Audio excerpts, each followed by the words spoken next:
وحده لا شريك له، وأشهد أن سيدنا وحبيبنا مولانا محمد صلى الله عليه وسلم.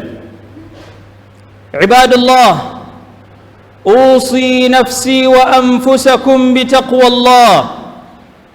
قال الله تعالى: يا أيها الناس اتقوا ربكم الذي خلقكم من نفس واحدة وخلق منها زوجها وبث منهما رجالا كثيرا ونساء واتقوا الله الذي تساءلون به والأرحام إن الله كان عليكم رقيبا.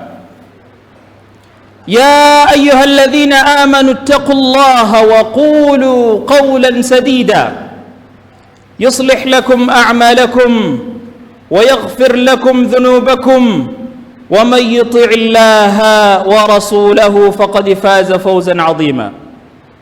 قال المصطفى صلى الله عليه وسلم: اتق الله حيثما كنت وأتبع السيئة الحسنة تموها وخالق الناس بخلق حسن.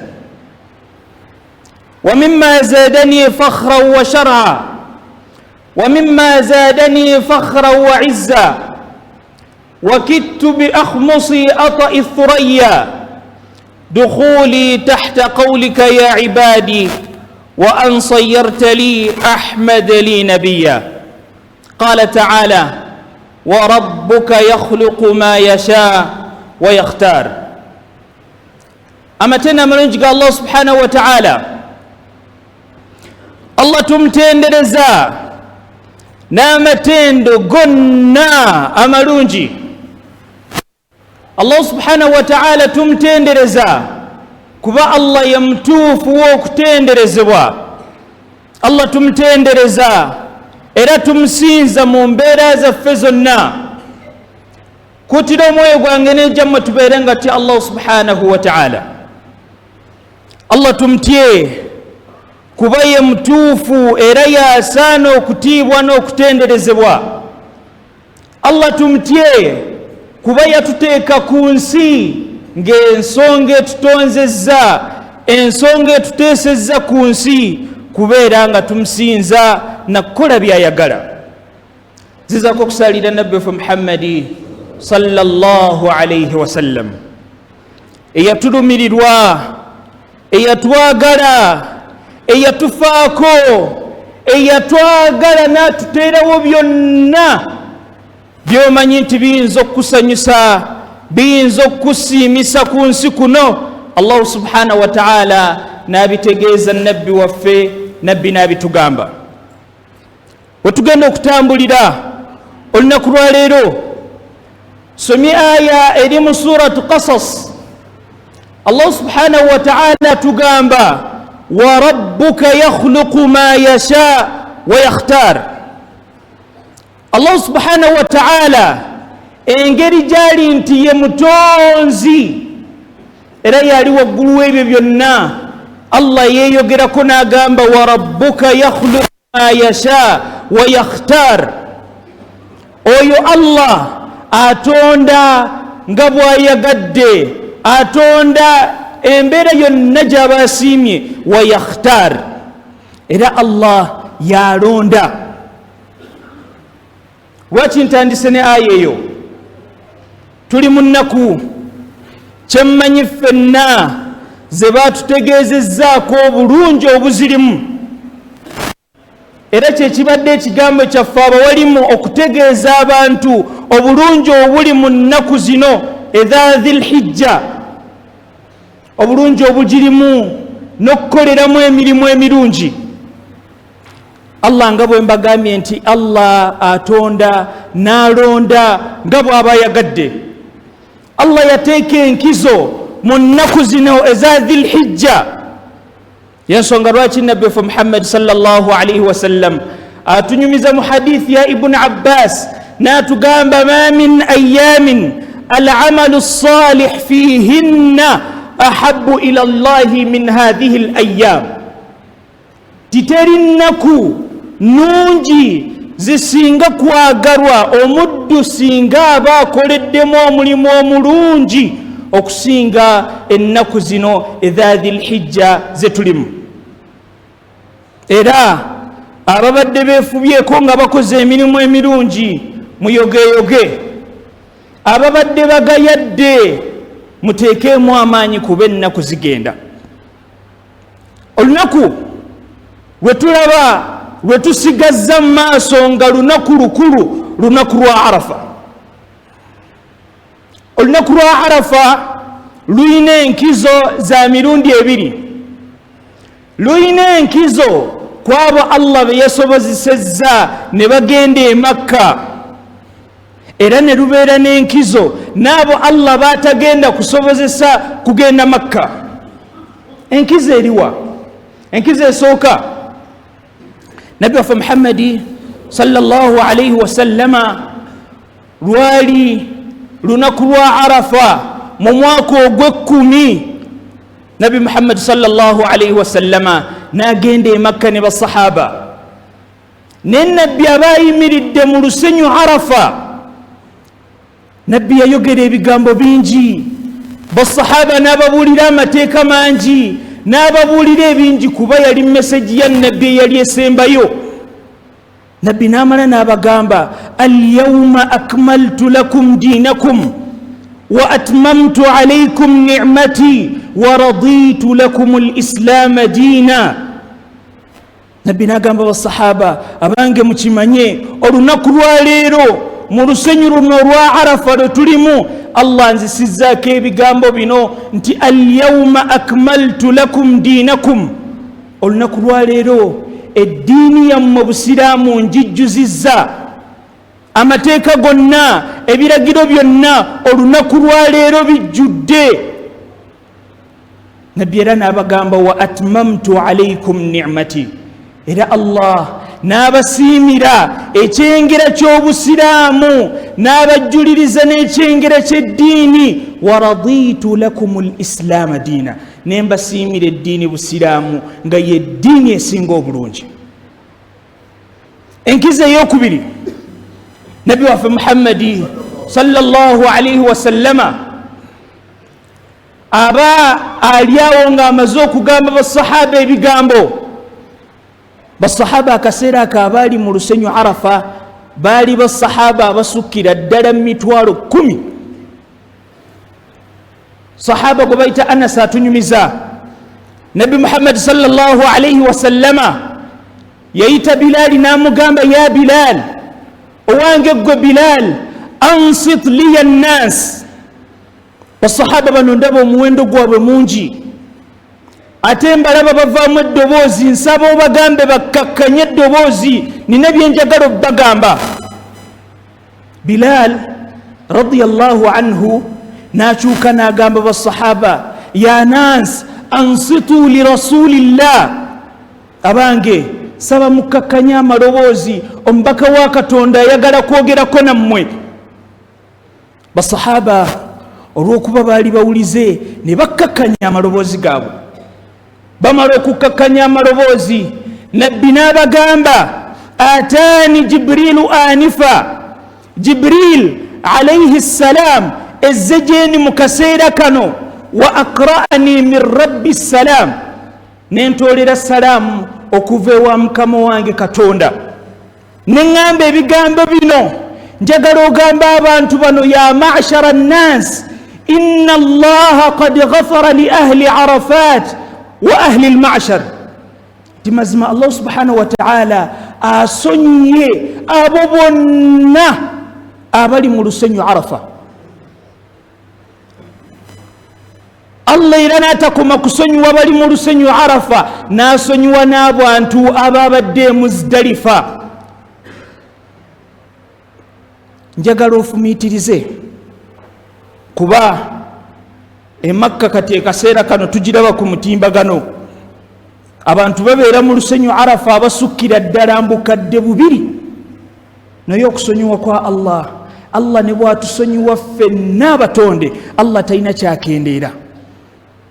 Ne Nabbi amala okugamba basahaba nti Allah asonyiye abantu bonna abali mu Arafa, Allah n'abongerako ekirala wa dhamina anhum attabi'at era Allah agenda bajjako obuzito bwe bayina abayina amabanja abayina ebibazitoyeredde embifuba Allah byonna agenda bibamalira ensonga lwaki abantu we tubalaba abavudde e Makka ebiseera ebisinga babeera n'enkizo ne Nabbi Muhammad sallallahu alaihi wasallam Umar radiyallahu anhu amala okulaba okugaba okwo n'amugamba ya Rasulallah ahadha lana khassa ekyo Allah kiwadde ffe olw'okuba tuli naawe mu lusenyu Arafa eyo enkizo Allah giwadde ffe ffekka nabbi n'amugamba lakum waliman jaa ba'dakum ila yaumi alqiyama ekyo Allah agenda kiwammwe n'abo abagenda okujja oluvannyuma lwammwe okutuusiza ddala olunaku lw'enkomerero eyo enkizo abagenze e Makka abagenda okuyimirira mu lusenyu Arafa Allah gyagenda obbawa nti bonna Allah agenda basonyiwa amazambi gaabwe kuffa abatasobodde genda mu Arafa kiki tugenda okufuna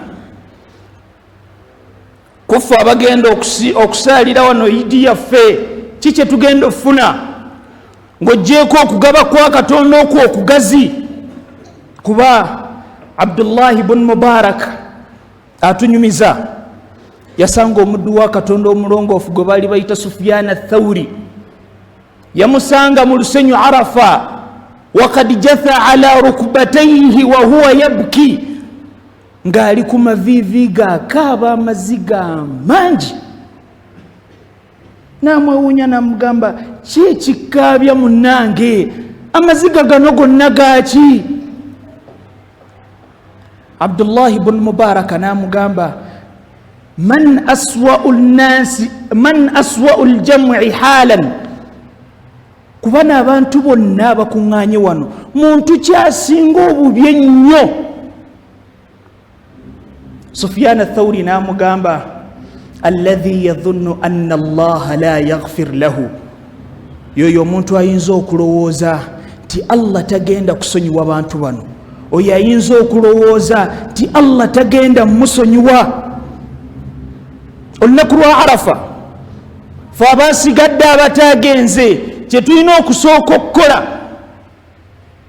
al-ikthar min at-tasbih wat-tahlil wat-tahmid wat-tajmid fe abatagenze Makka abatagenda kufuna mukisa kubeerako mu Arafa kyetulina okusookera ddala okukola kubeera nga tuyitiriza ekigambo kya la ilaha illa Allah okubeera nga tuyitiriza ekigambo kya subhanallah okubeera nga tuyitiriza ekigambo kya alhamdulillah okuyitiriza ekigambo kya la ilaha illa Allah abamanyi abamu batukkiriza nti olunaku lwa Arafa bwe lutuuka omuntu osobola okutandika okuleeta takbirati za Idi zetwogera ku Idi ekyo kyekisooka ekyokubiri siyamu yaumi Arafa bannange Allah baanaasobozesa ne basanga Arafa tusaba Allah gitusanzeewo Allah baanaawa obusobozi ng'emibiri miramu bannange musiibe olunaku lwa Arafa tusiibe olunaku lwa Arafa olw'enkizo gye luyina tusiibe olunaku lwa Arafa olw'empeera Allah gye yateekako kuba Qatada atunyumiza ti Nabbi waffe Muhammad sallallahu alaihi wasallam atugamba siyamu yaumi Arafa ahtasibu ala Allahi an yukaffira as-sana allati qablahu was-sana allati ba'dahu nti omuntu Allah gwabasobozesezza n'asiiba olunaku lwa Arafa Allah agenda mmuwa ebintu bibiri Allah agenda mmusonyiwa ebitaatereera mu mwaka gwalimu gwennyini ogwo era Allah subhanahu wa ta'ala amusonyiwa ebyo ebigenda okujja mu mwaka ogujja era Imam Malik radiyallahu anhu n'atugamba balaghana amawulire gatutuukako agagamba anna siyama fi dhil hijja nti omuntu asiibye olunaku lwonna mu mwezi gwa Dhilhijja ennaku zino 10 ezisooka yaadilu sana. Bw'osiiba olunaku olwo mu nnaku zino 10 Allah akuwa obulungi bwa muntu asiibye omwaka mulamba. Ababadde bazisiibye okuva ku Mande fumiitirizaamu emyaka gy'olina.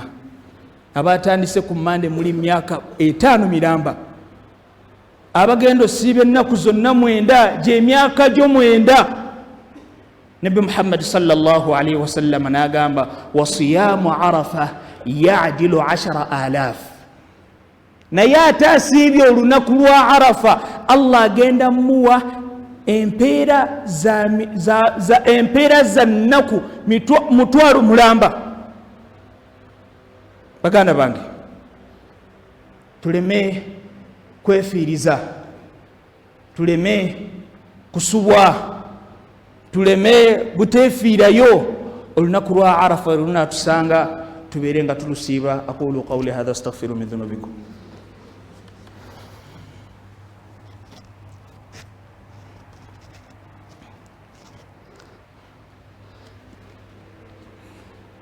Alhamdulillah wassalatu wassalamu ala rasulillah sallallahu alayhi wa sallam.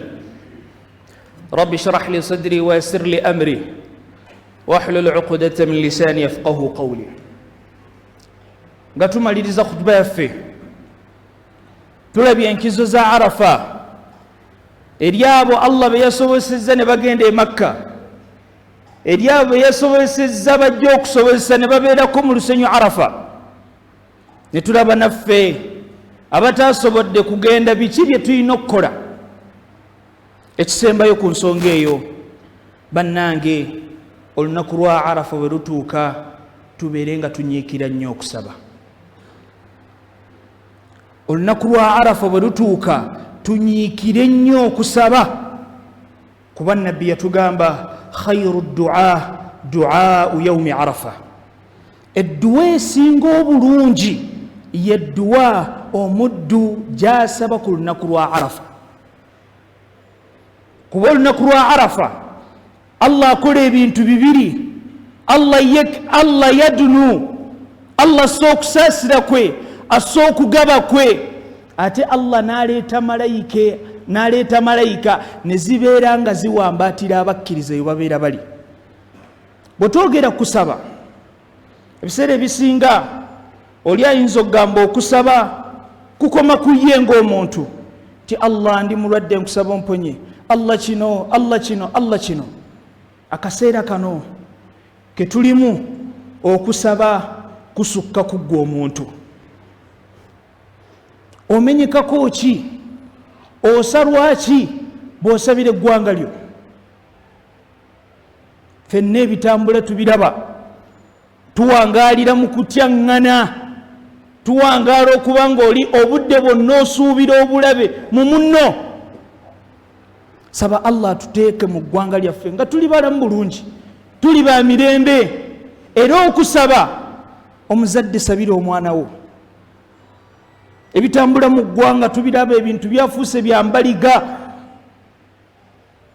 Sabira omwana wo Allah amuteeketeeke, amutambuze nga bw'oyagala atambule. Abakyala tusabire babba baffe baleme kuleeta haramu mu maka, kuba haramu bwajja mu maka, maka goonoona. Tusabire bannaffe bye banoonya bibeere bya halaali, Allah biteekemu omukisa. Ate era naffe abasajja tusabire bannaffe abeere muwulize, otambule naye bulungi. Nga mmaliriza khutuba yange, twogedde ku lunaku lwa Arafa, naye ekisembayo kye twayinza kubuusa maaso, ku lunaku lwa Idi kuliko okusala. Ku lunaku lwa Idi kuliko okusala. Leka kulowooza nti ogenda kubeera mu bafuna ennyama, weeteekemu abo abagenda okugaba. Okusala, Nabi Muhammad sallallahu alaihi wasallama atugamba man kana lahu sa'a falam yudahhi fala yaqrabanna musallana. nti oyo yenna Allah gwabawadde obusobozi ng'asobola okusala n'atasala, nabbi yagamba omuntu oyo tekiba kirungi kusemberera wantu we bagenda kusaalira, kuba gwe kennyini weekotogedde. Allah kyakugambye okusala, Allah tagenda kulya ku nnyama gye tusala. Ekisooka ogenda kufuna mu bisatu, gwe kennyini ennyama gy'osaze ogenda kulyako, ogenda kugabirako ab'eŋŋanda zo bakwagale, ogenda kuwaako abo abatalina busobozi basanyuke bakuwe edduwa. Okusala kuno Allah talina waakufuniramu yadde. Allah subhanahu wa ta'ala tugamba mu ssuula ffenna gye tumanyi, inna a'taynaaka al-kawthar fasalli lirabbika wanhar inna shani'aka huwa al-abtar. Okusala tekubeerawo nga tetunnasaala yidi. Bw'osala nga tetunnasaala yidi, okwo okusala kw'oba osaze ebeera saddaaka. Tusooka kusaala yidi ne tudda ewaka ne tusala. Ebisolo bye tusala biri ebisolo bina. Tusala eŋŋamiya, tusala ente, tusala embuzi, tusala n'endiga. Eŋŋamiya tusala ya myaka 5, ente tusala nte ya myaka 2, embuzi tusala ya mwaka, ate endiga tusala ya myezi 6. Bye tulina okusala birina okuba nga tebiriiko bumogo, nga biri mu kifaananyi ekirungi, nga naawe kennyini we baba bakikuwadde ekyo ky'oyagala okusala, naawe kennyini kikusanyusa. Saba Allah ffenna atuwa obusobozi obusala. Saba Allah subhanahu wa ta'ala atukuume atuuse ku lunaku lwa Idi. Saba Allah subhanahu wa ta'ala emirimu emirungi gye tukoledde mu mwezi guno Allah agikirize. Saba Allah subhanahu wa ta'ala ffenna atuwa obwetaavu bwaffe. Saba Allah subhanahu wa ta'ala ffenna atumalire ensonga zaffe kama qala fi kitabil aziz inna Allaha malaikatahu yusalluna ala nabi يا أيها الذين آمنوا صلوا عليه وسلموا تسليما. اللهم صل على سيدنا محمد وعلى آل سيدنا محمد كما صليت على سيدنا إبراهيم وعلى آل سيدنا إبراهيم إنك حميد مجيد. وارض اللهم عن الخلفاء الراشدين أبو بكر وعمر وعثمان وبقية الصحابة. اللهم أرنا الحق وارزقنا اتباعه وأرنا الباطل وارزقنا اجتنابه. اللهم اهدنا واهد بنا واجعلنا سببا لمن اهتدى. اللهم اهدنا واهد بنا واجعلنا سببا لمن اهتدى. اللهم اغفر لنا واغفر موتانا وموتى المسلمين الذين شهدوا لك بالوحدانية ولنبيك بالرسالة وماتوا على ذلك. وصل اللهم على سيدنا محمد النبي الأمي وعلى آله وصحبه وسلم وأقم الصلاة.